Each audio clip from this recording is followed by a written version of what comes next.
Assalamualaikum warahmatullahi wabarakatuh. Perkenalkan, nama saya Dida Roslinda, NIM 11930300023.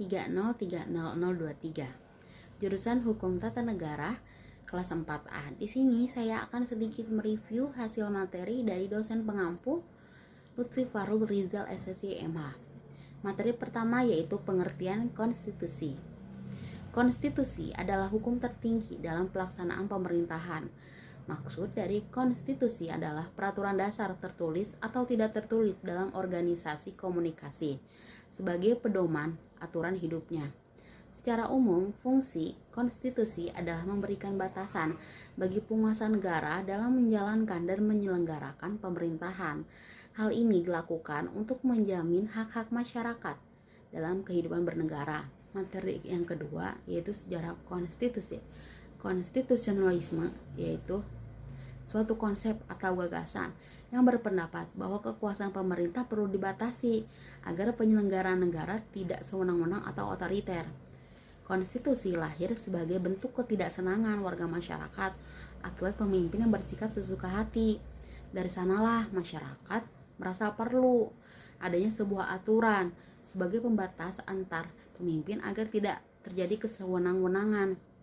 Konstitusionalisme sebuah negara yang menggunakan nilai-nilai konstitusi yang bertugas sebagai pembatas dan pengatur antar pemimpin dan yang dipimpinnya serta hak-hak yang dimilikinya. Materi yang ketiga yaitu proses pembentukan konstitusi. Setiap negara pasti memiliki aturan atau hukum-hukum dasar yang biasanya disebut konstitusi untuk mengatur jalannya roda pemerintahan di sebuah negara.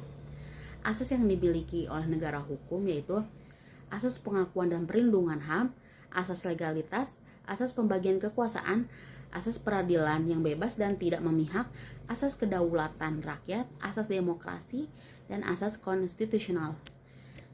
Proses pembentukan konstitusi itu yang pertama ada given. Konstitusi diberikan secara langsung oleh penguasa atau pemimpin yang menganut sistem monarki dan memiliki kekuasaan yang tunggal dengan kesadaran. Yang kedua on purpose, kesengajaan yang dibuat oleh masyarakat dengan secara sukarela membuat aturan dasar atau konstitusi sebagai dasar atau kebijakan dalam penyelenggaraan bernegara. Yang ketiga revolution, pembentukan konstitusi yang dibuat masyarakat negara tersebut akibat masyarakat yang sudah muak terhadap sistem pemerintahan yang berlaku, yaitu sistem otoriter, sehingga perlu adanya pembentukan konstitusi.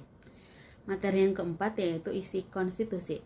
Setiap negara memiliki konstitusi yang berbeda-beda.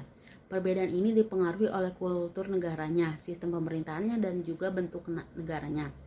Konstitusi juga memiliki isi berkaitan dengan struktur umum negara, perlengkapan negara, hubungan kekuasaan, dan juga hubungan warga negara dengan negara. Sifat konstitusi diantaranya luwes, tegas, realistis, idealistis, konservatif, progresif. Materi yang kelima yaitu nilai konstitusi. Menurut Karl Loewenstein, setidaknya ada 3 minimal nilai konstitusi.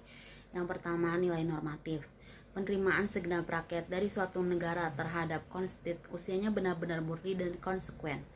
Konstitusi itu ditaati dan demikian pula dijunjung tinggi tanpa adanya penyelewengan sedikit pun. Yang kedua, nominal. Kenyataan sampai di mana batas-batas berlakunya itu, yang dalam batas-batas berlakunya itulah yang dimaksud dengan nilai nominal suatu konstitusi. Yang ketiga yaitu semantik. Dilaksanakan dan diperlakukan dengan penuh, tetapi hanyalah sekedar memberi bentuk formalisasi dari tempat yang telah ada untuk melaksanaan kekuasaan politik. Materi yang keenam yaitu perubahan konstitusi.